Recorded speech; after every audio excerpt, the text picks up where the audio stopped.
Hello everyone, and welcome to one more session during the European Open and Digital Learning Week, which is organized by the Eden Digital Learning Europe. And let me just share my slides because I have everything nicely on the slides. Yes. Okay. Yeah, we are very happy to present the 10th in a row European Open Digital Learning Week. This year theme is the Human AI Partnership, Transforming Teaching and Learning. So all the sessions within the week are related to this topic. So far, we had a session on Monday, 2 sessions on Tuesday, session on Wednesday. We are now on Thursday, and we have one more session tomorrow. So please stay tuned and join us tomorrow as well. And I'm happy to be moderator of the session today. Title of the session is MOOCs in the Era of Artificial Intelligence. Because why this topic? Let's say that rapid advancement of artificial intelligence has initiated a transformative phase in the development and delivery of MOOCs, prompting renewed discussion about the future relevance and potential. Explore whether MOOCs will evolve or fade in the context of AI-driven innovation, examining how emerging technologies can enhance their pedagogical design, scalability, and learner experience. Key area of focus include integration of AI personalized learning pathways, adaptive feedback mechanisms, intelligent assessment systems that support both formative and summative evaluation. And in this session, we will give insight into different examples and perception on MOOC development and utilization today. And I'm very happy to have 3 speakers with me, expert in this field. First, António Teixeira from Universidade Aberta, Portugal, Scientific Coordinator of Distance Education and E-Learning Lab, former Eden President, Vice President, Eden Senior Fellow, Eden Fellow Council member, so a number of titles and number of roles. And he has, António was from 2006 to 2009, also Prorector for Innovation in Distance Learning at Universidade Aberta, and he has integrated several boards of directors and many expert committees and task forces in higher education institution and organization at national and international level. António has participated in over 30 international research projects and has authored over 200 scientific articles and publications. His main research interests are in education, innovation, and learning futures, open education, particularly MOOCs, distance learning, AI in education, and educational ethics. And today he will present the topic titled More Accessible, More Personal, More Flexible AI-Powered Approaches for Next Generation of MOOCs. Second speaker is Diana Andone from Polytechnic University of Timisoara, also Eden Senior Fellow, Eden Fellow Council Board Member, former Eden Vice President. Diana is Director of Digital and Distance Education of Polytechnic University of Timisoara, responsible for planning and implementation digital education, and an Associate Professor in Multimedia, Interactive and Web Technologies. She holds the PhD in Designing E-Learning Spaces for Digital Students from University of Brighton, UK, and MA in European Studies, a Learning About Open Learning postgraduate distance education course at Heriot-Watt University, UK, and also Master of Science in Artificial Intelligence and Polytechnic University of Timisoara. She's IEEE Education Society 2021 Distinguished Chapter Leadership Award winner, IEEE Education Society Vice President 2024 and 2025, editor of several journals with extensive research experience and intense publication, and more than 35 research and educational international projects, and she teaches course modules in universities from UK, France, USA, Finland, Italy, and Greece. And today she will present a topic on enhancing the open in the MOOC and with AI. And together with us is Martin Ebner, head of Department of the Educational Technology from Graz University of Technology. He is also responsible for all university-wide e-learning activities. He holds an adjunct professor position in media informatics. Also, he works at the Institute for Human-Centered Computing at Graz University of Technology as senior researcher. His research focused strongly on MOOCs and micro-credentials, AI in education, open digital education resources, and computer science for children. Martin has given a number of lectures in this area, as well as workshops and keynotes at international conferences. And Martin will give us the lecture on AI avatars and their application in MOOCs. And before we proceed to the first presentation, I would like all the audience to answer one question, which will be discuss and comment results in the end. So if you can go to slido.com, hashtag 15448895, or just click picture the QR code.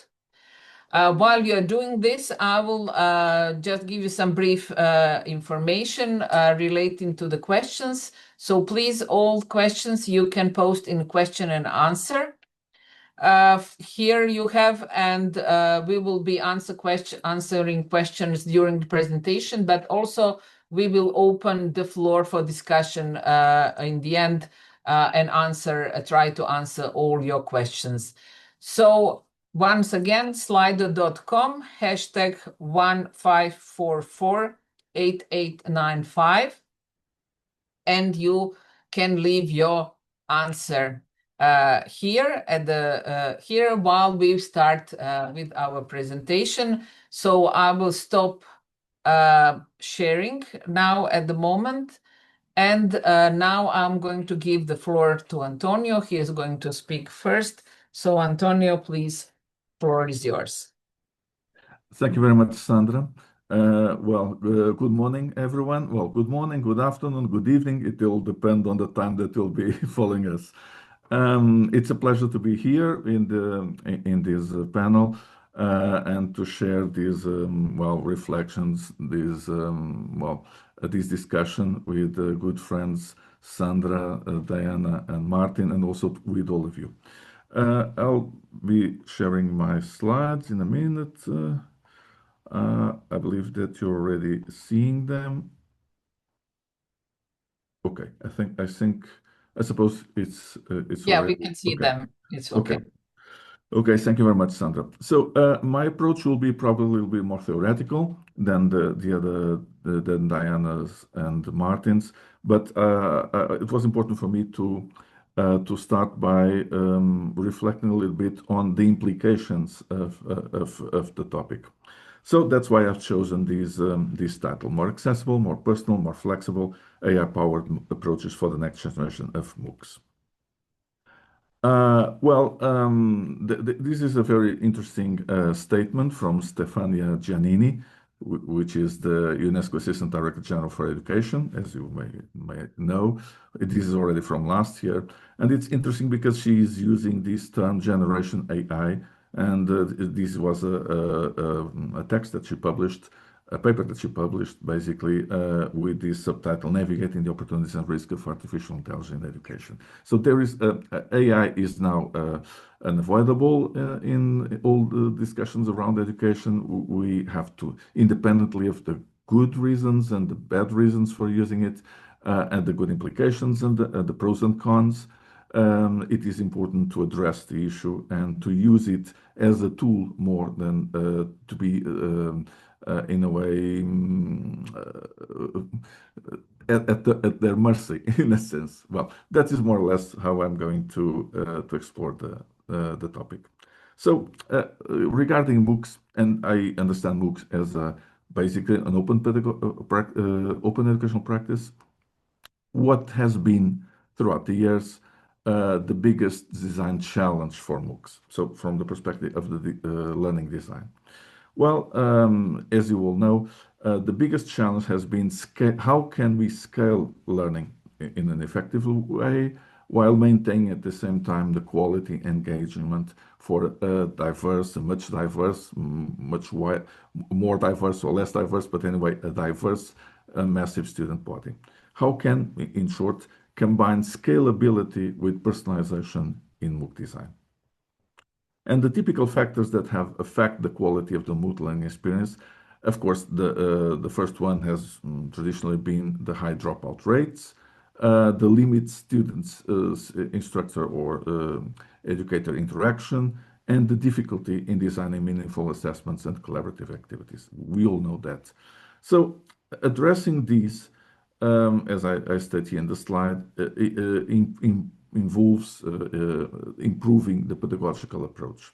We have tried that by producing, developing more complex, more advanced learning models for MOOCs. But now we have the possibility of using AI to address these issues as well. So addressing these issues will enable, in a way, to successfully meet, as I say here in this, as I state here in the slide, the most varied needs of learners, creating more effective assessment, feedback mechanisms, and platform affordances to better support engagement.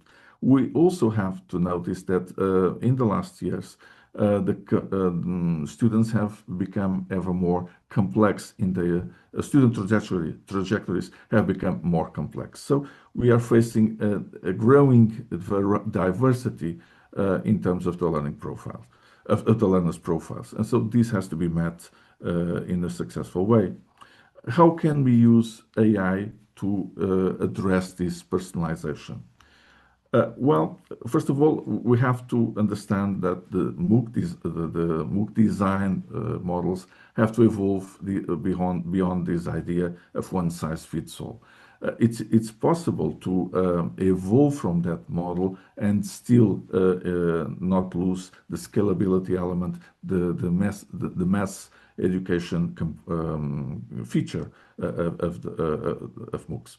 So in this case, the use of Gen AI or even of more generic AI enables MOOC to respond to individual needs at scale. This is the most important aspect. In that sense, generating learning opportunities that are more accessible to differentiated needs, more diverse, and in that sense, more customized to each one's learning profiles and learning needs. But at the same time, we are also seeing, and we see it on research, but also on our own experience, that as much as people are using it, there are also a growing number of both learners and also educators who refuse to use it. And so to use or not to use AI or generative AI in this case is becoming an important question. Because as I stated here in the slide, although we have still much ground to cover regarding the dissemination of AI literacy, it is clear that people are growingly understanding ever more the challenges, but also the risks that are involved in using AI tools. And specifically, I know that Diana will also address this in a moment. For the open education movement, and of course, MOOCs is a part of the open education movement, the introduction of Gen AI may risk jeopardizing important principles, the principle of openness, the transparency, equity of the learning design process, but also, of course, the issues related to data sovereignty. And in that sense, because of course, it is different when we introduce resources that are produced, generated in using an AI tool. In most cases, as for instance using ChatGPT, we don't control the process. So part of the learning process as such, of the open learning process, is lost. So the focus of using AI, and that is my claim, the focus of using AI in MOOCs should be not on automation as such, but basically on improving key design issues, as we've seen before, that have been problematic, namely access, personalization, and assessment. And at the same time, we also need to diversify what kind of AI are we talking about. Most of the discussion is around using very generic, massified tools as ChatGPT, for instance. But we have also to look at open source language models and frameworks, small learning models as well. And these diversification of the technology will also enable to overcome much of the problems that we are already seeing and the risks that we're already identifying regarding the use of AI. So from one size fits all to personalized MOOCs. Although traditional MOOCs and specifically XMOOCs, but also the other different these learning design models have focused mostly on the quality of the content, for instance XMOOCs, or the quality of activities, other kinds of MOOCs, and also the quality of resources. Because the content was fixed, pathways were uniform, and feedback was generic. AI-enabled MOOCs can move from these considerations to a different kind of focus on the complexity and richness of the learning experience, because they enable us to adjust content, to adjust feedback, and to adjust assessment to each learner's profile. At the same time, it can respond to individual expectations at the pace that they need and they expect, and respecting their prior knowledge. And we are also witnessing, and research also confirms, that the expectations of learners are becoming ever more on the quickness of the feedback that they receive. And so they want more quick feedback, they want more improved and more comprehensive feedback. And of course, this puts a high stress on human elements, on teachers and educators, and that of course can only be addressed by using responsibly these kind of technologies. So the goal should be to ensure scalable personalization without losing the benefits of mass education. And as such, the core question is now, how far can we personalize? How far can we go in this personalization without losing coherence or fairness? Let me just give some examples of how can we achieve this. The first one I've named extending access responsibly, or regarding this topic of how we can design in an ethical form. There are two issues which are clearly good examples. The first one is the multilingual support. This has been traditionally a problem for MOOC design. In this case, of course, using AI, using AI translation and subtitling, of course, subtitling allows for the catering of the different needs, so to widespreading the access to MOOCs, respecting localization elements, and in that sense, whenever possible, adapting real videos using AI with lip sync capabilities. I know that Martin will explore also the use of avatars, but probably using real videos, it's even more interesting in this to achieve this localization element, the goal. At the same time, also using AI to localize examples and terminology. We mostly think about translation, but we miss sometimes the need to even translation can create some standardization. So we need to also introduce more localized capabilities regarding the translation process. In this case, adapting content to authentic situations, relatable to each learner's own life context and personal experiences, using, of course, problem-solving, role-playing, project-based learning, and so on. Regarding accessibility, it's also important to improve in this sense. Designing adaptive interfaces, of course, providing support for diverse cognitive and physical needs, and AI can allow us to do this in a very efficient way, and also to use responsible design to avoid reinforcing bias or excluding minority groups. And this is one of the challenges that we have, because as we know, by using very generic AI tools or Gen AI tools can lead us to these risks, of course. The second point that I would like to make is regarding deepening personalization. So not just to personalize, but go a little bit further. In this sense, I would point out three main aspects. Of course, to design adaptive pathways. Learning design should enable dynamic sequencing based on performance and preferences, of course, but this also needs to be accompanied by adjusted recommendations. So resources, let's focus mostly on OER, but resources, activities, and the difficult level should be tailored to each learner's different and specific profile. But without risk of profiling learners, which is also an aspect that we should avoid. They're all different, so they have different profiles, but we should avoid profiling them. We should aim at personalization, not at profiling. Of course, another aspect, as I already mentioned before, it's to provide just-in-time feedback. AI can be used to provide immediate context-aware guidance during the learning process, and in order to ensure this richer engagement, these better learning outcomes, and not just the use of technology for its own sake.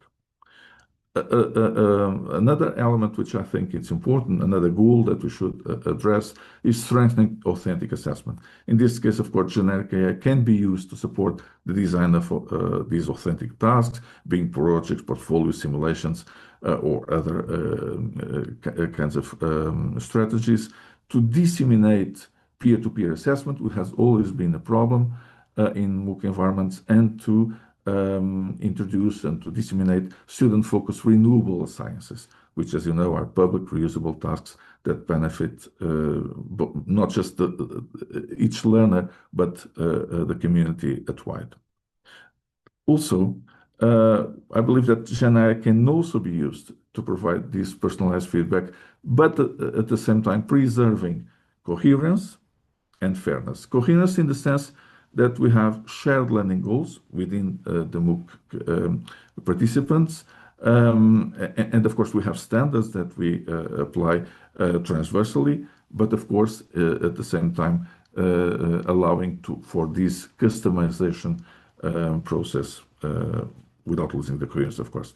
Fairness, because in the sense that we should use transparent criteria, consistent marking, and we have to, this is clearly a challenge to mitigate bias, because it exists, as we all know. However, I believe it is also important to manage this balance in a very critical way. In fact, automation should not replace human judgment, but should allow to enhance the capabilities of human judgment. And this is clearly something that has to be, it is paramount in my view regarding the design and implementation of these assessment tasks. So in this sense, just to sum up, I believe that, of course, the introduction of AI can enhance significantly the learning experience in a MOOC environment, but it has to be balanced with human presence. as I just stated in the slide, it can help designers, educators, and learners as well, to each one of them to handle routine feedback, to track the learning process, and to, of course, produce recommendations at a large scale. But it also allows to surface insights on the learner progress and needs, and of course, allow both educators and learners to have a better, to have more information and a better understanding of each one's learning process and of course experience and progress as such, and control this process. But at the same time, it is clear that the human element is indispensable for several things, but mostly for these two that I've suggested here: providing empathy, mentorship, and nuanced evaluation of the whole process, and setting ethical conducts and moral boundaries, allowing to ensure a shared responsible use of AI tools. So my takeaway, my conclusion to take away at this point would be this: personalization supported by AI should enhance openness, quality, inclusion, and trust. This trust element is ever more important in the success of the learning experience in MOOCs, of course. And in that sense, it should be used to assist and not to replace human educators and the designers as well. So this is my final takeaway. I hope that this reflection, these points, would be of interest to you, and allow also to reflect on how we can introduce AI responsibly in MOOC design and learning. Thank you. Thank you, António. I think that's a very good point you have made, points that you have made about much benefits that AI can bring, but also the caution at the same time, that to dehumanize the whole process.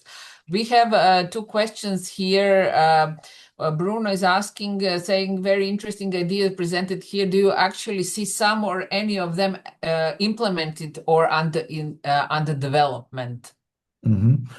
Yes, there are. Of course, this is still ongoing.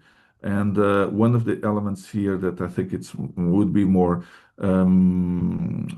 be favoring this development would be the a broader access to AI tools that are developed with different, for instance,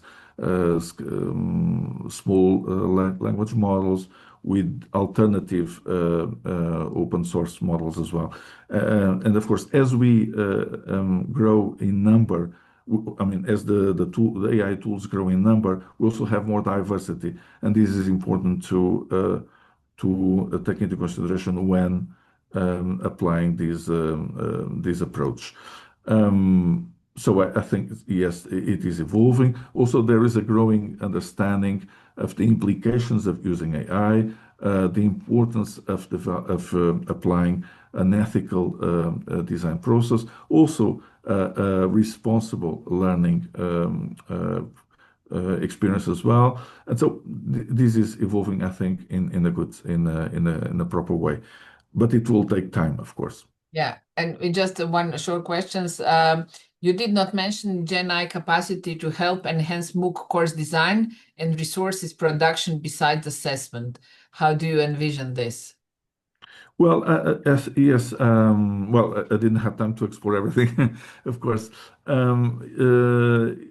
do see it in the same way. Of course, the problem here is regarding MOOCs. We should try to find a good compromise between the process of developing an open educational resource with the different features that the typical open educational resource has with the use of these technologies. The problem here may arise with the fact that some of these tools that we can use do not comply with all the features, let's say, of a typical open education approach. But there is also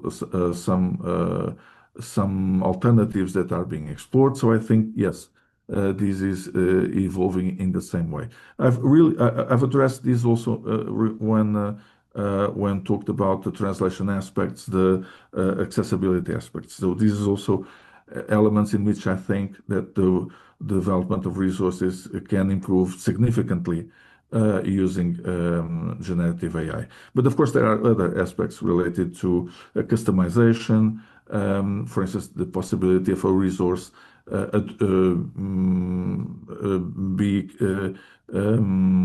be used in very different and alternative ways, for instance.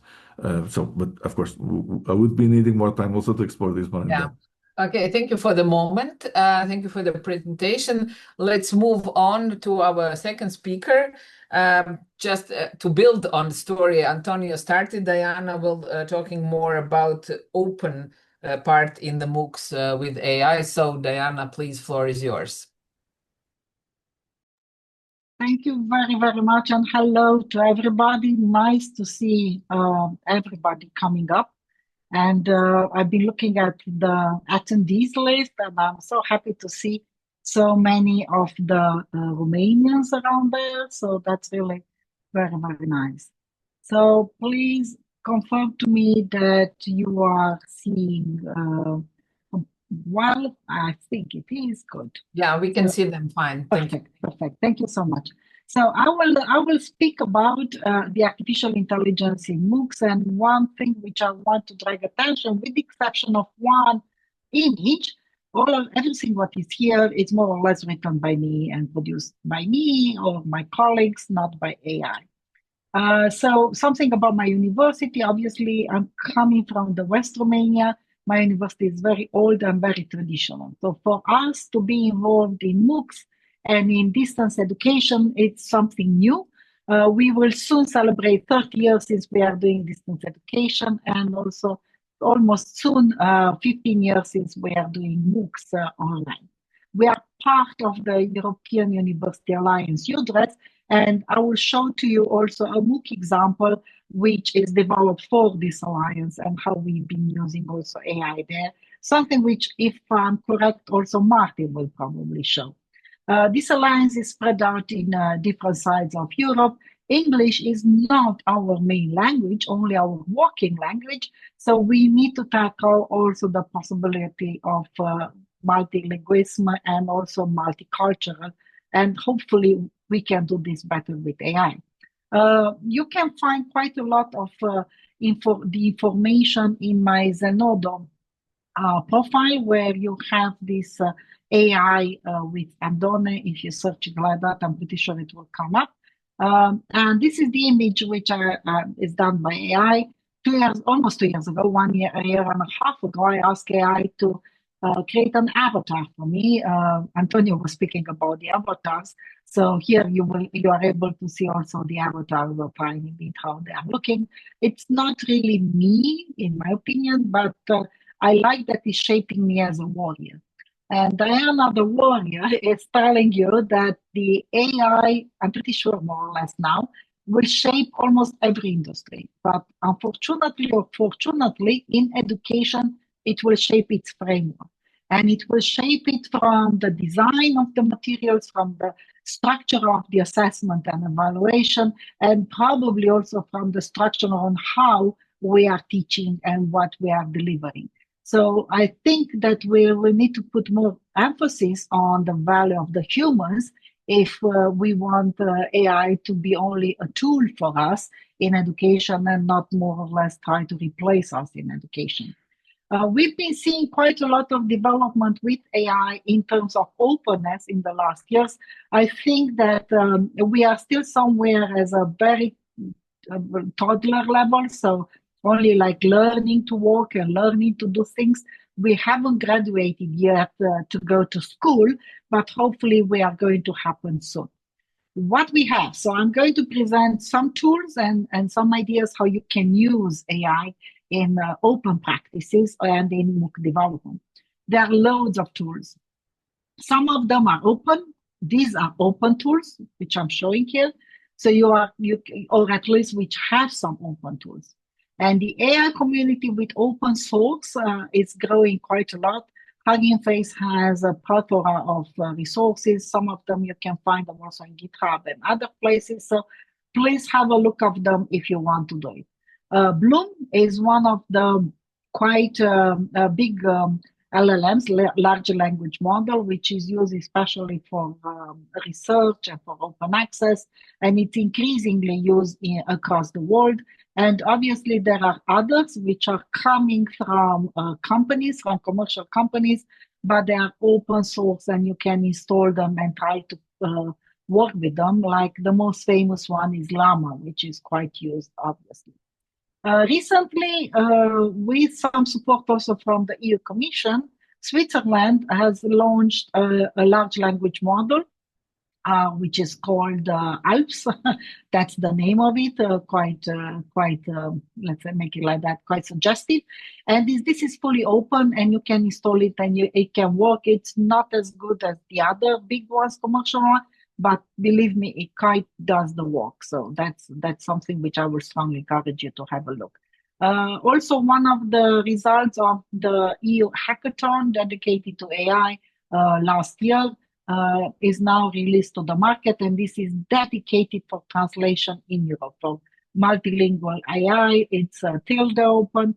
It's delivered, it's more or less, it started in the Nordic countries, but it's now available for almost all of the EU countries' languages. And please try to look, you can install it, you can run it, and it's doesn't use so much server-based information at the end. There are loads of intelligent tutors in education.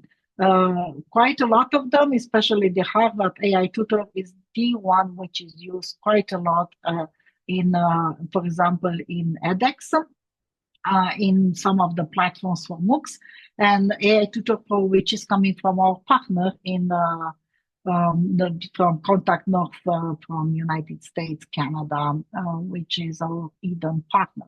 And obviously the one which is Gemwork, which is halfway open also. With my student last year, Vali Sorescu, we have done some developments and some testings for the OpenAI tutors in our virtual campus and also through the MOOCs. And we validated several tools, we analyzed them, we tested them, and so on. We've done the testing in two types of courses. One was a MOOC course, and one was a traditional higher education course. And we wanted to see how students are using it, what's the feedback, and so on. You can find all of this published in a paper. And the only thing which I can tell you that it works much better if the course is a MOOC course, because then the information and the structure of the data follows the open practices model. It's much better structure, much well, you have the support, you have the information there. If it is a traditional higher education course where you only use the virtual campuses more or less as a resource and communication, sometimes it does a lot of mistakes because it doesn't understand very well how it works sometimes in terms of education. What is the biggest challenge is technical, also in terms of server cost. So to be able to deploy this for, let's make it 25,000 users, it's very costing because it uses a lot of server capacities and you need to have good servers for this if you want to be fully independent and fully open and to have it only on your university servers and university data centers and so on. And so all the information, all the content, all the user data stays in the university. But on the rest, it's doable. So if you have the funds and you are ready to do it, then you can do it. My first take from this is that clearly AI can enhance the production, management, and the use of MOOCs development and OS. And more importantly, is trying to learn from these practices and from the ideas which we also share here, but which you can do also ideally with stable AI, and integrate it in everyday teaching practices will be a clear benefit. So what you can do to integrate it in everyday teaching practice is, I'm going to show you two of the examples now. One is a thing which I'm doing for 3 years now, again in this autumn, with my students in masters, where they need to develop a full syllabus, a module, ORs, materials, and so on, which are then reused for their younger colleagues in terms of being able to have more information about certain topics, and they use it with AI, and they critically evaluate, they analyze the development and everything. They use, for example, not an open tool, but they create a result is an OR and they really make it quite well with Synthesia. Another example, which is done for our city. Our city was European Capital of Culture. We developed the Spotlight Heritage Timisoara project, which gathers information and data and videos and virtual reality and mixed reality for more than 100 locations from the city. So we ended up with thousands of pages, which were more or less in Romanian, constantly updated, and we needed to have voice over text. And for this and translation and so on, we use it again with our students, our multimedia technology master students. 5 of them have been working and done the with support of AI, which we implemented, and it's on our server and works only for this website, a translation and a voice over text. And I will, if it works, Communism was born you on will the be Neva able and died on the Bega. to see a tiny bit of it. Timisoara is the first city free from communism in Romania, and Calea Martiralor in Timisoara represents an important place in the collective memory of the revolution of December 1989. On December 17th and 18th, 1989, bloody confrontations took place in Calea Giracolui, today Calea Martiralor, when the army and the security forces implemented the Radu cel Frumos order, opening fire against demonstrators.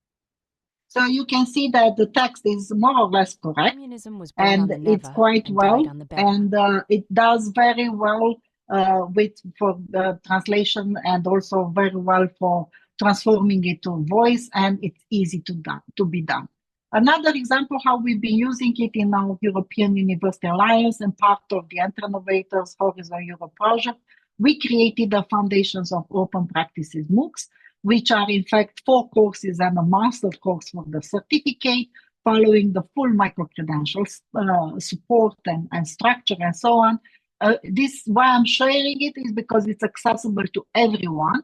If you have an EduGain, and more or less all the universities, especially those which also use EduRom and so on, will have an EduGain username and password, you can go and access it. So you don't need to create not even accounts or something like that. And it's self-paced, obviously, in MOOC style. And we integrated in this one the translation. It's working now only for some of the languages, again, technical facilities and how many resources it uses from our servers, because we don't deploy it, it's done more half live, half not really live. We don't deploy it to another server, everything is in our servers, and we use it for that. So to make it more accessible for everyone, even if they don't know the language of English. So I would strongly encourage you, if you want to learn about this, try to have a look, because it really shows how to implement open pedagogies and practices. And this is my final idea, is that if we consider open pedagogies and practices in the big framework of how we can shape AI in education, we can really master it. We can really support it. We can really do it for our own good. If we leave it only for AI for commercial use and also focusing on how we can make profit out of it, then especially in terms of education, quite a lot of our colleagues do this, then it might not be so helpful and so transformative for the future. So please, I will try to answer to your questions, and I'm sorry it took 1 minute longer than I was allowed to. So thank you very much for this. Thank you, Diana. really great presentation. Maybe one question that I could ask you, in light of all that you have presented, and how do you expect AI-driven personalization to change the way learners engage with MOOCs in the next few years, because of the AI and everything? So personalization, and I'm not speaking only sometimes at language, something which we are working now, so I can't really share results because it's a work in progress and we are only tinkering with that, is to adapt it to different styles of students. So for example, with the open education, if you are a professor, to understand this and to give you some examples, some study cases and so on, if you are a student, to give you some others. So this is full personalization and it can be done with AI. But again, the problem is how much control you give to the AI into your course and how many resources you put, technical resources, because to do this instantly, it uses a lot of server capacities. If you want to use pre-registered frames, it's much more easier, it can be done and so on. But I really see it a huge future. And for language translation, this is doable. It's not that costing. And it does it with good results. If you have a result of 95%, that's for me very, very good. If you use a live translator, a person, that will do more mistakes than 90%. So I think that's an area where we can do really a lot on in terms of multiculturalism and in having the access to education much more openly and so on. But the key word is here how open it is. Because if they are not open, if in the MOOCs, massive open online courses, if we cut out the open, which we quite see a trend on this, then it's not really that helpful and that impactful, in my opinion, at least for the education. Yeah, so maybe we can conclude that openness is very important with AI, and we should foresee how to take advantage of that to foster openness even more. So thank you. Yes, indeed. Thank you for your presentation. So we are just building, as you can see, this presentation are just really in continuation, one after another. We were speaking about avatars before, and now we are coming to Martin, who is going to talk about avatars and their application in MOOCs. So Martin, please, floor is yours. Yeah, thank you very much. Yeah, first of all, I put some links in the chat as well I will use in my presentation. Then first, I would like to show you a kind of video before I really start my presentation. So, yeah, you can see now the video. I will make, yeah, it's going on. In unserem Kurs dreht sich alles um Open Educational Resources. Sì, si tratta di risorse educative aperte. And the course is available in many languages. Suomen kielellä, também em português. Or po svenska. Jak również polski. This is possible because we use open licenses. Et parce que nous avons de nombreux partenaires. Yes, all universities from the European Alliance Unite offer the course. Y fem servir la inteligencia artificial. Exactly. Artificial intelligence also supports us. The Open Educational Resources course in all languages is open to all. Welcome to the course. Yeah, thank you. That was just the video, and now I'm switching to my presentation. What you have seen here was nothing real. It was all AI. So that means even the persons you see in the video, and it might be looking like me, but that is not me. This was my avatar. And also from Sandra, this was the avatar of Sandra. So it is a completely AI-generated video, as we have used also in a massive open online course. And so what I today would talk a little bit more from the practical side. So it's not theoretical, it's just really what we have done, what is our experiences on it, and also how we go on, for example, with this kind of avatars. So what you see, that are my avatars, so that completely artificial AI generated, so to speak. That means there was just an introduction part of 2 minutes where a short video was taken of mine, for example. It's already 2 years ago. And the avatar looks a little bit younger than it's because while Martin reconnects, it's interesting to see that there are already some, I suppose, a lot of points in which we seem to be in agreement and following a similar approach, right, Diana? Yes, indeed, and more or less we all think the same thing, and what we are trying and suggested, especially from the MOOC perspective, is to take the experiment of the open practices and bring it either in MOOCs, either into your everyday activities, because not all of us will develop MOOCs, quite only few, even less than before. But quite all of us, we teach. Martin, you're back. Yeah, I'm back. I'm just was switching to the mobile connection so that I've done the more same. Well, it's the university network. I don't know. Yeah. Yeah. To be honest, I've done exactly the same when I started this Zoom meeting because I experienced the same issue this morning. So Martin, we were in the previous slide. In the previous slide, okay. Yeah, with you and Sandra. Yeah. Okay. I'm going back to this slide. Yeah. So sorry again for the bad connections. That's really on my side. Yeah. And what I would like to what you see here, for example, there are 2 avatars. That means on the left side is Sandra one's and on the right side is mine one. And what I just did was a recording of up to 2 minutes, and afterwards this avatar was created who looks maybe very similar to me. Yeah. But again, it's not me. Yeah, and the challenge we had 1.5 years ago was that we have to provide a multilingual MOOC. That was the first idea, and the first idea was, yeah, we can do it, for example, in English, and we have transcripts, and we translate these transcripts. And I said, no, we should go a little bit more beyond. Yeah, so what much more interesting would be, can we do this also with videos already, and how good does this work from the research side? And we tried to make this very small research project, and then we created also avatars of the course instructors. Yeah, the MOOC I already provided you in the chat, for example. There is this MOOC is online, so you can access it. It doesn't, you just have to create an account. And this MOOC is already translated into 14 different languages. So that's very interesting. So I guess it's worldwide, the MOOC in the most different kind of languages.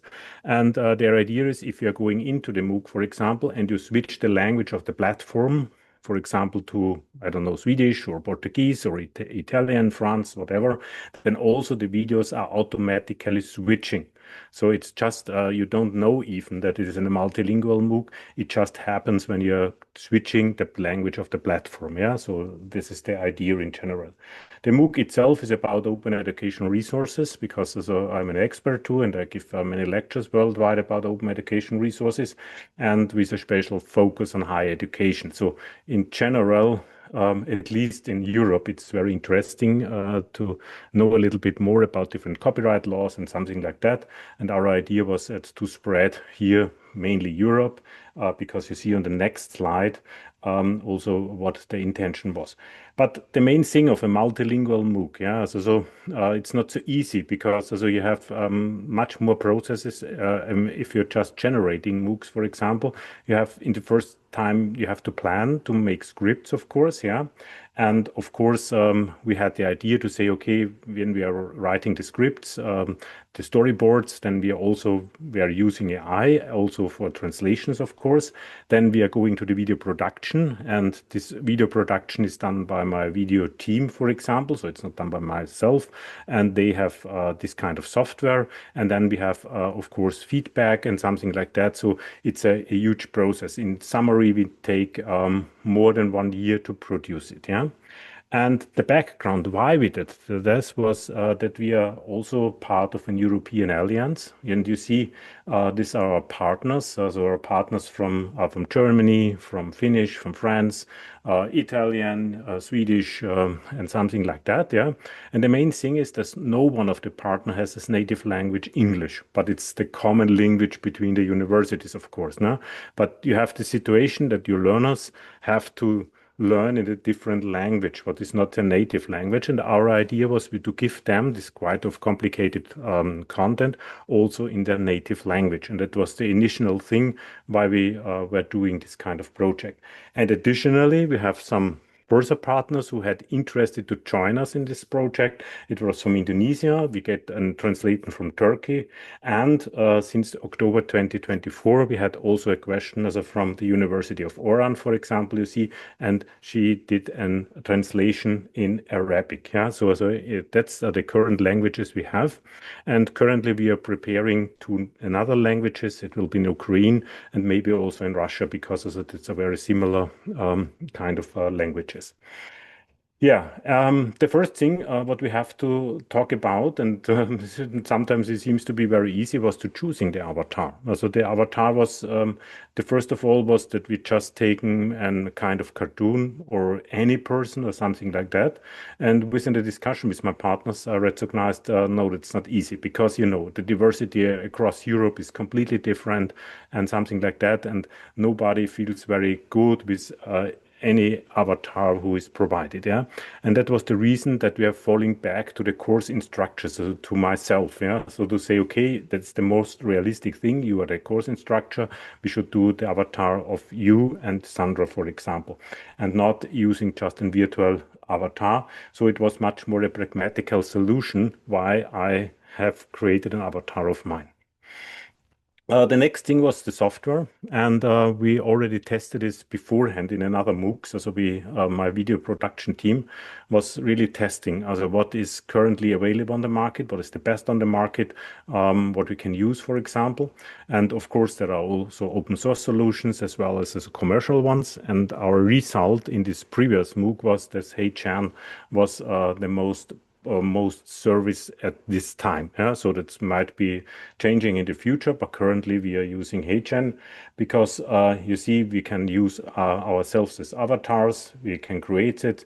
You can choose a voice, but you can also provide your voice yourself, for example.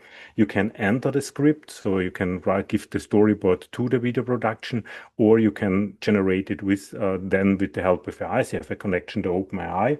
And if necessary, you can also automatically translate the text within the software. For example, it's also possible within HeyChan. And there is a basic version, of course, that's free of charge.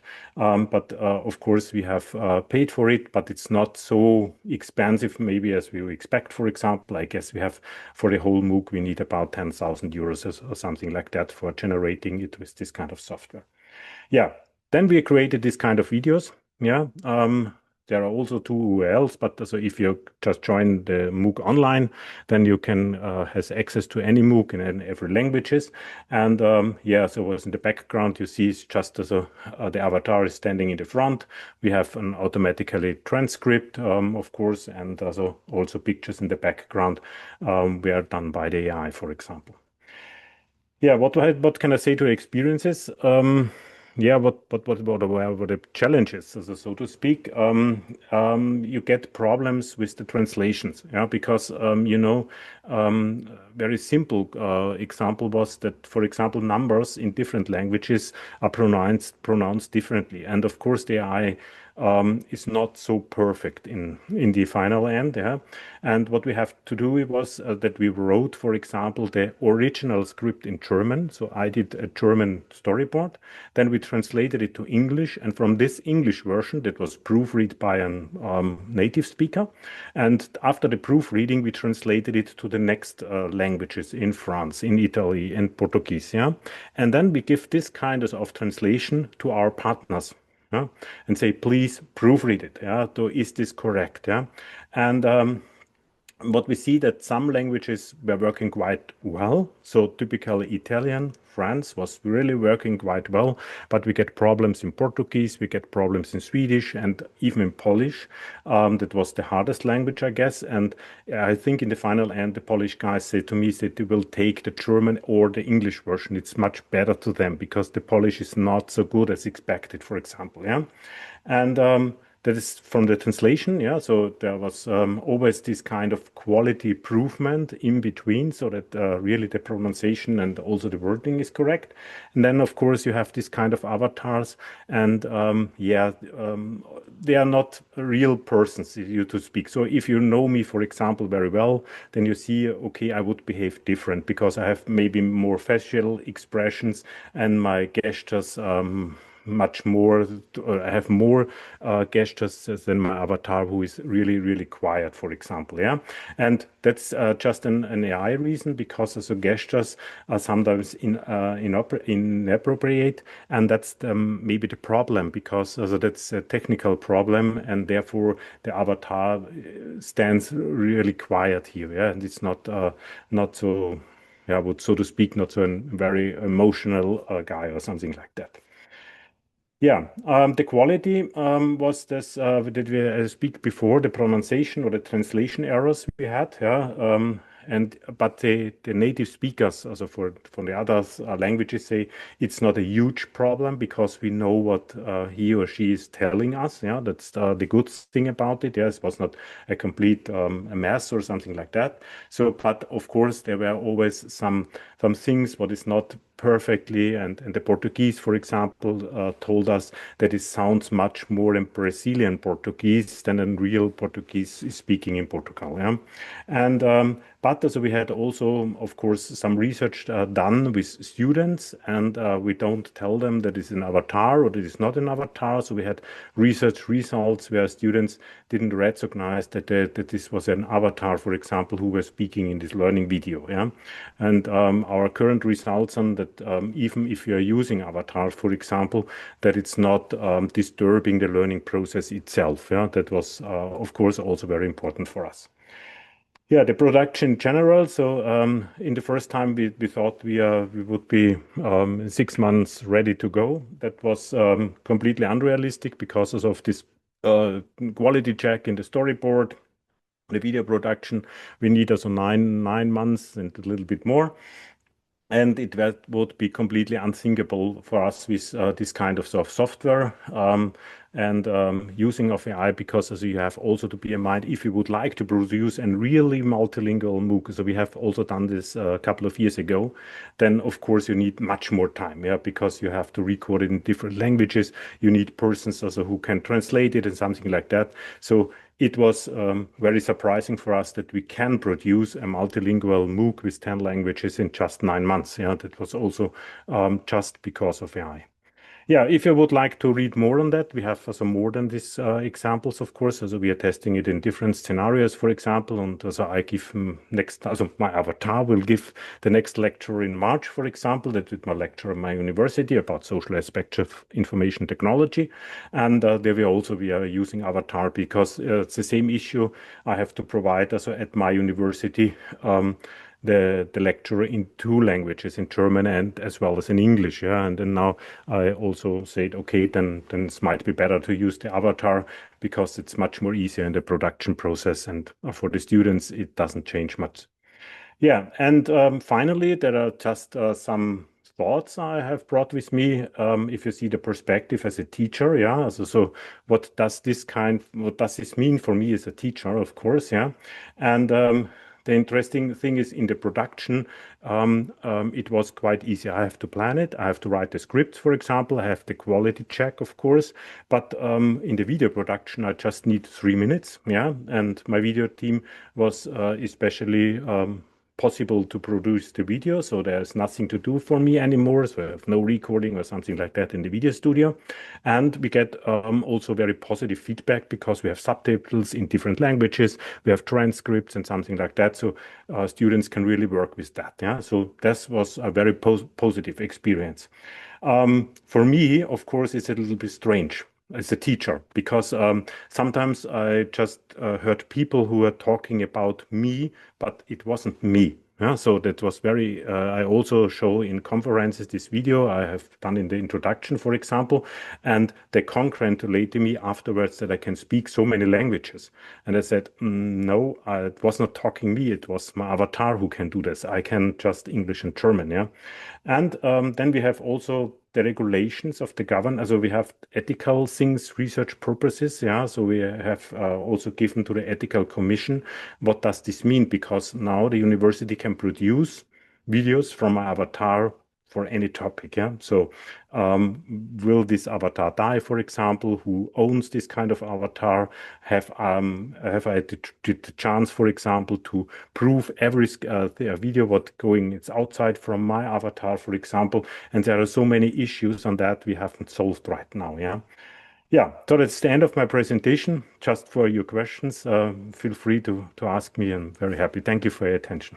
Thank you, Martin. I also didn't realize that that was your avatar, not you, in the presentation. It looks really, really lively, just like you. Maybe just one question for me.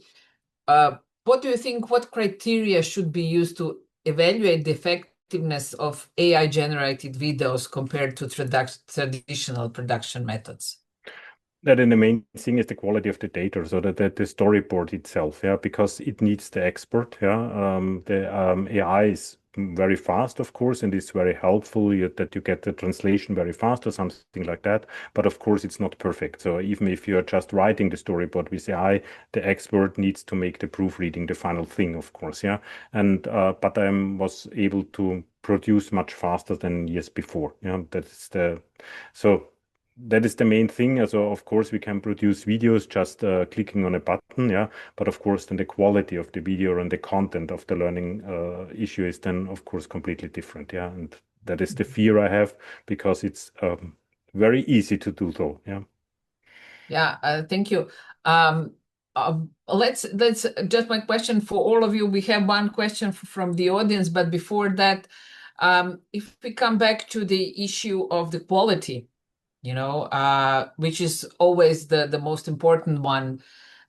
Do you think that how to secure the quality issue and how to check the quality if the MOOCs will be designed along with the use of AI tools? So maybe we can start, António, with you, how to ensure the quality. Mm-hmm. Well, Sandra, let me use the example that Martin just presented to illustrate. Martin has just told us that one of the biggest challenges that he had was the translation of the videos to the Portuguese language. And why is that so?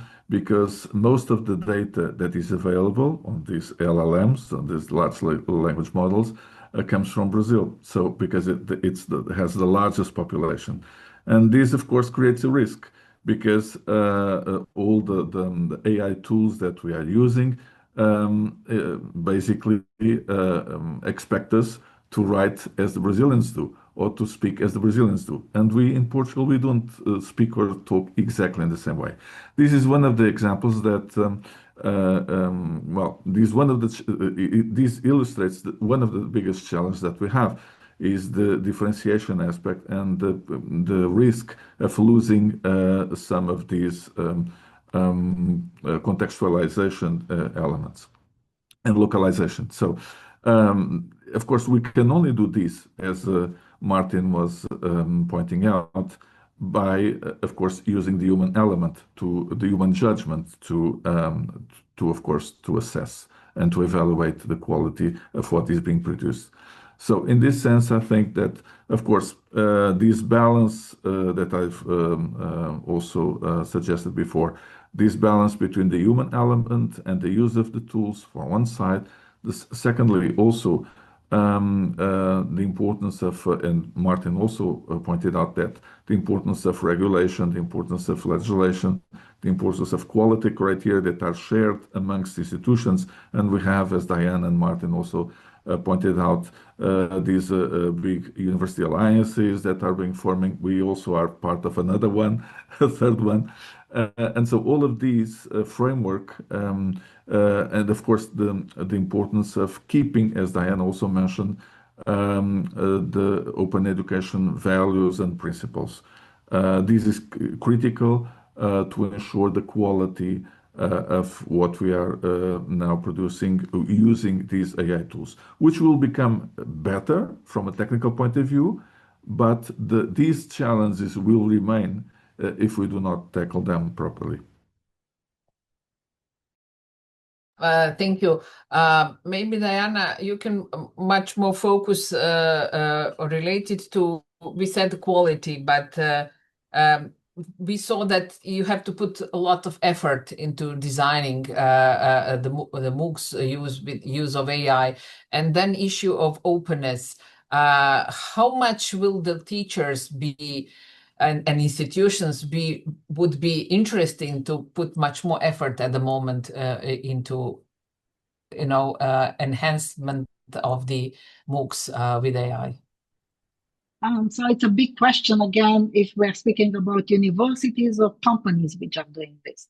For the companies, because if they can produce them in shorter time and with less costs, they will go over it. And then even if the quality will be not that good, they will still go over it because that's it. It's cost effective.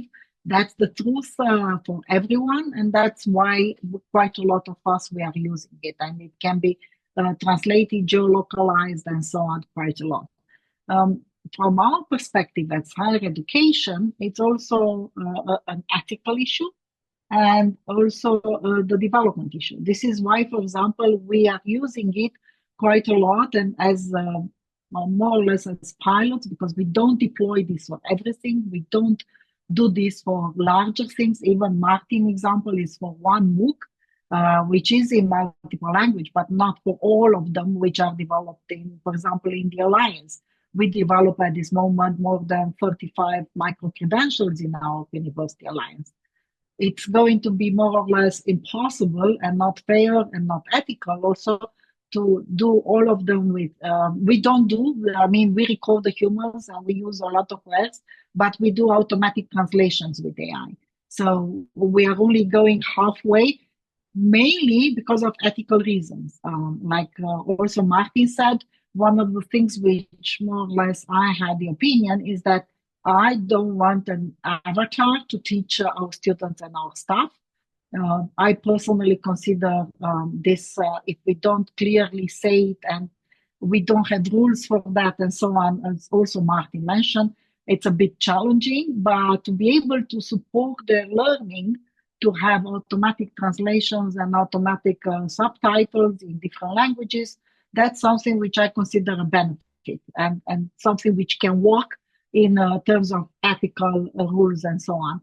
And all of them are human tested, human produced. I showed you, for example, a big example, which is not a MOOC, but it's a type of MOOC and open course, which is about the entire culture and heritage of the city.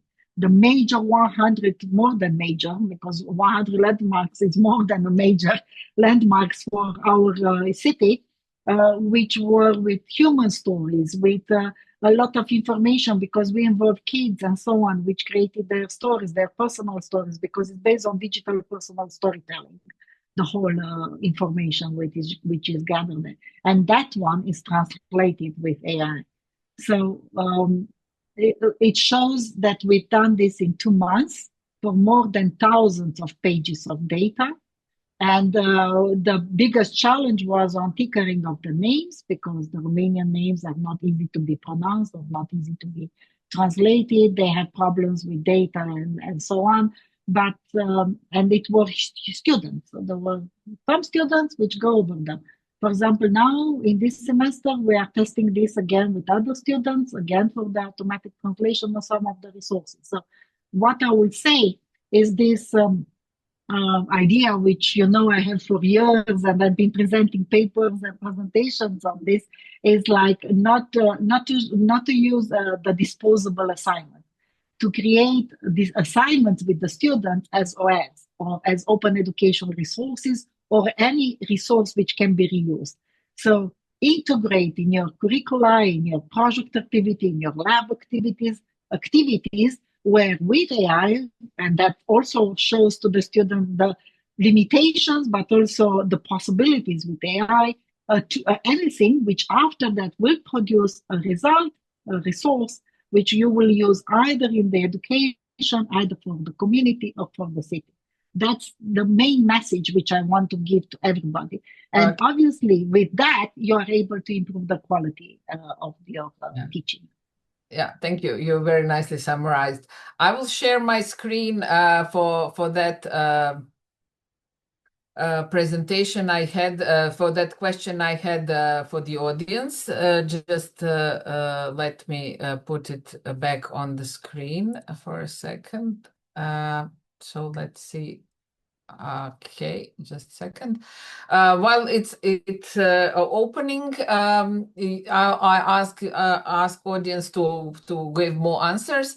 But my question to Martin would be, you know, based on all this, we can do more with AI. Do you think it will help in a dropout rate of the MOOCs? You know, will this enhance the learners' willingness to continue and finish the MOOCs, or how it will help the MOOCs? All these things we can do now more with AI. Also not because of my avatar, yeah. Also my avatar will not help to avoid dropouts, of course, in the end, but also there are different possibilities what we can do, of course, of AI. The translation is one of that, for example. We have also experiences of its chatbots or something like that. So we provided last year a chatbot just on a textual based, and we have this year running a chatbot, for example, with an avatar, and maybe it could be also mine, yeah. So you can type in and the avatar is speaking with you and giving answers because also you have some troubles or whatever, and you can just get results back also from more or less AI driven or AI generated content, and this helps you during your learning process, yeah. And the question, of course, is also when human have to do something, yeah, because very many questions we can really do by the AI, and you know this is a mass communication. So if there are many learners inside, then I would not be able to give everyone a personal feedback, and there might be chatbots are very helpful, for example, for interacting and something like that, giving me summaries back, giving me, I don't know, give me a kind of multiple choice questions back, give me a learning card back, whatever. And though I see there are many possibilities how we can enhance their interactions, how I deal with learning material in the future. But of course, and that is what we are researching about very much, is about self-regulated learning, because you need this kind of experiences. So how can I learn self-regulated? Yeah, what does this mean, and how I'm learning in my best, yeah, so to speak. And of course, that is then AI can help you. Yeah, and the main thing is, of course, if you're just a learner and you think you're just learning because there is an I and I in it, of course, that will not work and will also not reduce in the final end the dropout rate. But also the deal is, how can I interact with learning content, yeah, and what can I do in my personalized way, and of course also how can I as a teacher provide different possibilities and to interact with my learning community, yeah, in the final end. And I see there are different possibilities, and we are currently on the move on the research on that, and that's how we are doing and trying to get the first experiences on that. Yeah. Yeah, thank you.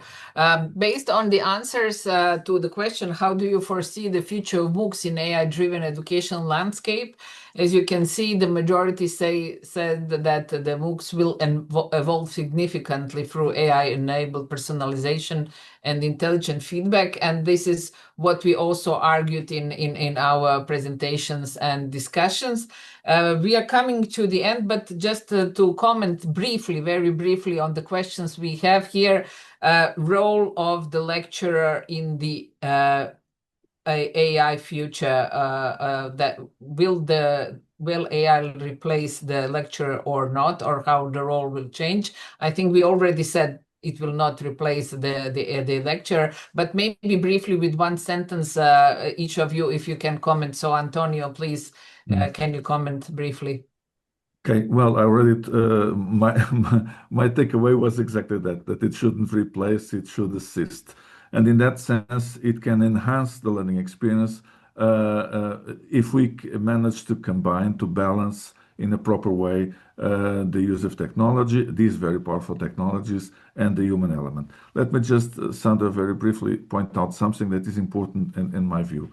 Research has, well, our own experience and research has also demonstrated that these technologies have the capacity, the power to deepen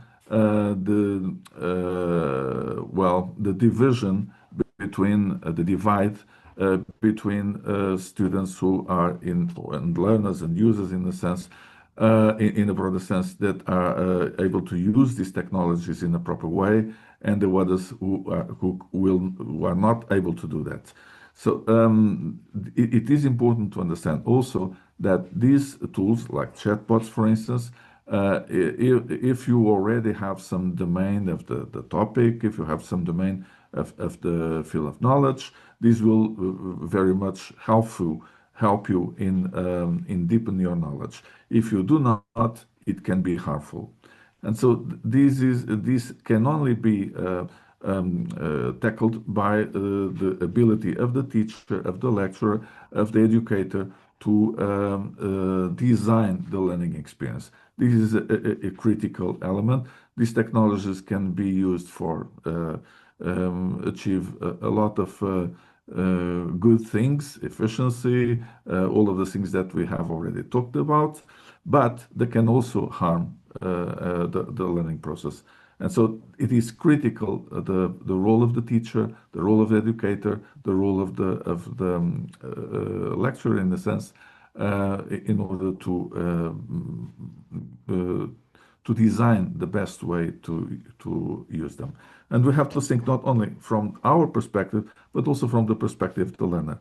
And this is also something that we should address with our research. Thank you. Thank you, Diana. I wanted your replica to António on the same question. But just briefly, we have to conclude quite soon. The main important thing is that AI can replace the lecturer if the lecturer doesn't do its or her job. Because if the lecturer is creative, I've seen this with students, and we see it in some MOOCs already. If the lecturer is creative and active and involving the students and so on, then the students will stay with the humans for learning.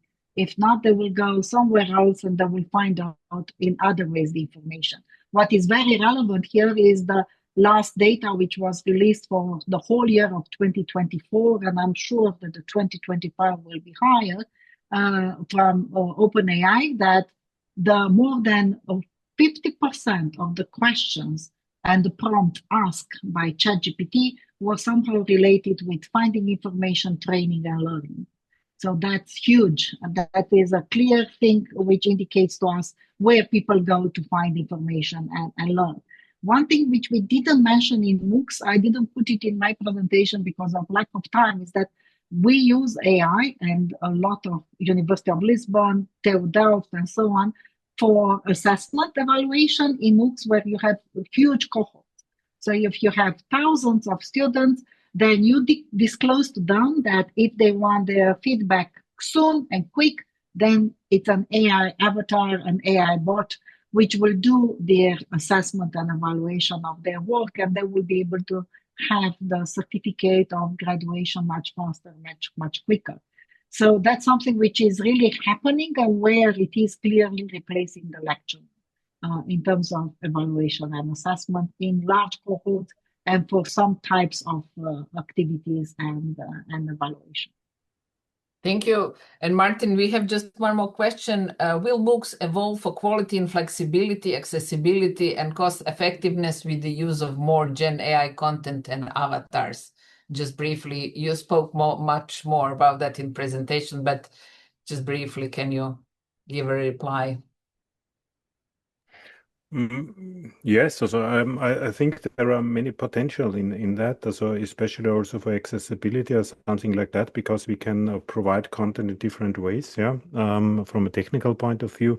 But also again, the main thing is of course the quality of the output and the input, also the prompt in the final end, and that's the major challenge we have, and that's maybe also answering the question before. Also, I am as a teacher, I'm the expert, and I give my students the feeling, okay, that is the right. And the most problems we currently see that the students are not able to ask the AI because they are just beginning to learn in this topic, yeah. And so I give them the guidance through all this stuff, for example. And as an expert, of course, I know it is correct or not, and that's the main issue, and this is also the fear in the terms of learning, yeah. That also I get not a perfect answer, and of course, it's an AI and not a teacher in the background, yeah. And that's our role, facilitator or something like that, instructor, and not just providing, of course, slides and speaking. Yeah, that's not the idea of teaching. Yeah, I agree. We cannot use technology and AI just because it's useful and we can do something with that. We have to be informed and know exactly what we want to do it. I wish to thank you all for your contribution with presentations and discussion. Just at the end, give me a few minutes to present further activities related to the Eden. So let me see, how can I? Okay, so let me announce that we will have on December 10th the Eden Up webinar related to AI and teacher agency, maintaining human-centered pedagogy in automated classrooms. You can register. I think it will be very interesting for that. Also, let me announce that Eden will have Eden Annual Conference 2026 in Porto in June. And soon we will open the possibility to send papers for the conference. I'm certain that many of you know how Eden conferences look like. We have a number of things that are going on, from keynotes, PhD symposium, speakers and presentation, discussions, action labs, everything. And I'm certain that you will be happy to join us in June in Porto. Very nice city, and be with a family, as we like to call ourselves, and discuss the present and the future of education. And last, we have the European Journal of Open Distance and E-Learning, EURODL, which is free and open journal, and you can publish your papers with us. So please explore these opportunities as well. And this is it from me at the end. I wish to thank my speakers for joining me today, to you, the audience. Thank you so much. I think we have showed really great examples, talk about important issues related to MOOCs and AI. And thank you very much. And I wish you a nice rest of the day. Thank you. Bye. Bye-bye. Bye-bye.